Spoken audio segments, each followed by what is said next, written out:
मी तुम्हाला ना इन्फॉर्मेशन काय द्यायचं आहे, मला आध्यात्मिक नॉलेजबद्दल द्यायचं आहे. आज मी एकादशीच्या निमित्ताने तुम्हाला आज मी व्हिडिओ अपलोड करते माझा.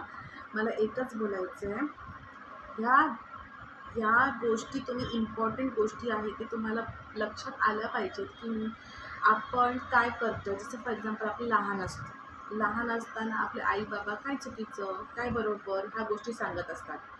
पण आपण जे स्कूलमध्ये जातो त्या अभ्यासाच्या गोष्टी म्हणजे गणित, आपल्याला इंग्लिश बोलायला शिकवतात. हे सगळे कोण शिकवतात? आपले गुरुजी, आपले टीचर. सेकंड गुरु झाले. तिसरं गुरु म्हणजे एक आध्यात्मिक नॉलेज देणारा गुरु. तो तर आपल्याला करायलाच पाहिजे, जे आपण करत नाही.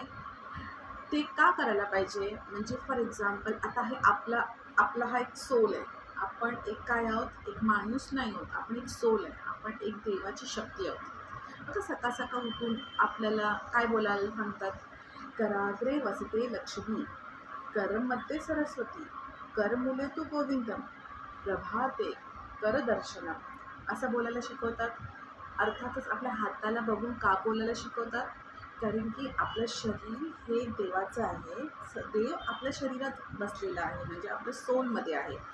आपल्या ह्या फिंगर्समध्ये लक्ष्मी आहे, आपल्या इथे सरस्वती आहे, इथे गोविंद आहे. आणि प्रभाते म्हणजे सकाळ सकाळ आम्हाला दर्शन दे. ह्या गोष्टी आपण आपल्या हाताकडे बघून का बोलतो? कारण की प्रत्येक माणसामध्ये सरस्वती आहे, लक्ष्मी आहे आणि गोविंद आहे म्हणजे नारायण आहे. ज्यांनी सृष्टीचं निर्माण केलं आहे हे आपणच आहोत. आपल्यालाच निर्माण केलं ना त्यांचंच अंश आहोत आपण. मग आपण काय करतो? देव देव देव शोधत राहतो आपल्या टेम्पलमध्ये, आपल्या घरातल्या देवाकडे. आणि आपल्याला तो काय बोलत असेल मनातल्या मनात, अरे मी तर म्हणजे मी तर तुम्हाला दिसत पण नाही, मी जी दगडामध्ये आहे त्याच्यामध्ये तुम्ही देव शोधताय, पण प्रत्यक्षात माणसात मी आहे. त्या माणसांना तुम्ही दुखवताय. हे कितपत योग्य आहे? म्हणजे ते त्यांना कळतच नाही. हे केव्हा कळणार? जेव्हा आध्यात्मिक नॉलेज असेल तरच कळणार.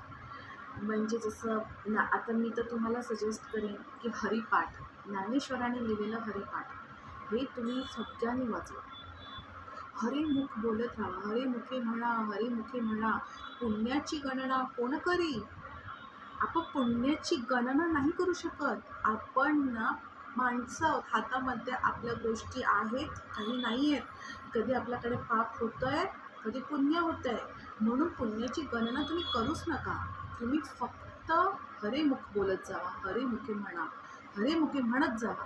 मग विठ्ठल विठ्ठल विठ्ठल विठ्ठल विठ्ठल विठ्ठल विठ्ठल विठ्ठल विठ्ठल विठ्ठल विठ्ठल विठ्ठल विठ्ठल विठ्ठल विठ्ठल विठ्ठल विठ्ठल विठ्ठल विठ्ठल हे बोलत राहा, सतत बोलत राहा. जेव्हा जेव्हा टाईम मिळतं तेव्हा तेव्हा बोलत राहा. ते हरिपाठ कुठेही वाचा. तुम्ही रस्त्यामध्ये, बसमध्ये असू दे, टाईम असेल तर वाचा, तुमच्या कारमध्ये वाचा, चालता बोलता विठ्ठलाचं नामस्मरण करा. कारण तुम्हाला मी सांगते की जे तुम्ही कराल तेच तुम्हाला मिळणार. म्हणजे आपण बोलतो करो वैसे भरो, हे म्हण खूपच बरोबर आहे. कारण आपण समजा काहीतरी गोष्टी करतो, जसं आंबा आपल्याला पाहिजे तर आंब्याची बी वगैरे घेऊन आपण सगळे लागवड करतो. आंब्याचंच झाड उगवणार. जर बडीशेप पेरली, धने पेरले तर बडीशेपच उगवणार. जे करायचं ते भरायचं, जे करणार तेच मिळणार. आता फॉर एक्झाम्पल हे सगळं म्हणतात की नाही कर्म काही नाही, कर्म काही नाही आहे. साफ चुकीचं आहे. कर्मच सगळं आहे. कारण की बघा, नशीब हे तुमच्या कर्मावर डिसाईड होतं. जसं फॉर एक्झाम्पल गेल्या जन्मी आपण कोण होतो हे आपल्याला स्मरण नाही, पण आपण कोणतरी होतो. आपल्या गेल्या जन्मीची जे काही पुण्याई आहे, जे काही पाप आहे ते ह्या जन्मीच्या नशिबाने देवाने लिहिलेलं आहे आपल्याला. आपण काय आज तुमच्या नशिबात आहे. आता ते नशीब ते जर वाईट असेल आणि ते आपल्याला जास्त त्रासदायक नको असेल तर तुमच्या कर्माने ते तुम्ही कमी करू शकता ते त्रास. फॉर एक्झाम्पल आता तुमच्या कर्माने तुम्हाला नशिबाने काहीतरी तुमचा आजार असेल ह्या जन्मी, तर तो आजार तुमचे चांगले कर्म होत चालले आहेत. लहानपणापासून तुम्ही चांगलं चांगलं करताय, कुणाला दुखवत नाही आहे, कुणाला हर्ट करत नाही आहेत. म्हणजे चांगले कर्म म्हणजे काय? जे काय कराल ते तुमचे कर्म.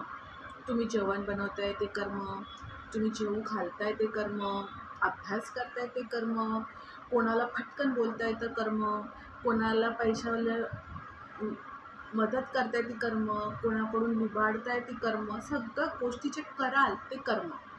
आता ती कर्म जी आहेत ना ती आपलं नशीब बनवते. आता गेल्या जन्मी जसं मी म्हणत होती की समजा त्या त्या गेल्या जन्मीच्या कर्माने तुमचा ह्या जन्मीमध्ये समजा काही आजार असेल तर ते आजार म्हणजे भोगण्यासाठी असतो.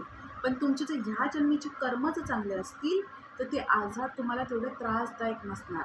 आणि ते कसे आले, कसा तो त्रास गेला, कशी ते आजारपण गेलं हे तुम्हाला कळणारच नाही. Trust me.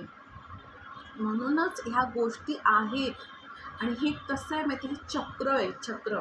म्हणजे जन्म होणार, मृत्यू होणार, पुन्हा जन्म होणार, पुन्हा मृत्यू होणार, पुन्हा जन्म, पुन्हा मृत्यू, पुन्हा जन्म, पुन्हा मृत्यू, पुन्हा जन्म, पुन्हा.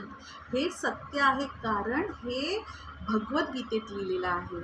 आणि ज्या गोष्टी भगवद्गीतेत जे वाचून समजत नाही आपल्याला, फॉर एक्झाम्पल आपण स्कूलमध्ये जातो, आपल्याला बुक्स देतात, बरोबर देतात, पण ते बुक्समधले एक एक गोष्टी समजवणारी ती टीचर असते, त्यामुळे ते डोक्यामध्ये घुसतात मुलांच्या. मॅथ्स बुक आहे, पण मॅथ्सची ट्रिक्स समजवणारी टीचर आहे. तसंच आध्यात्मिक नॉलेज देणारं, जसं भगवद्गीतेबद्दल सगळ्या गोष्टी एक्सप्लेन करायला गुरु आहेत, ती गुरु तुम्ही करा. हे जग आपलं सुखी झालं पाहिजे. हे कशाने सुखी होतं, कशाने होतं, जेव्हा आपण सर्वांचं भलं मागतो, सर्वांचं कल्याणकर बोलतो तेव्हाच. हे फक्त बोलण्यापुरती बोलणं नाही आहे.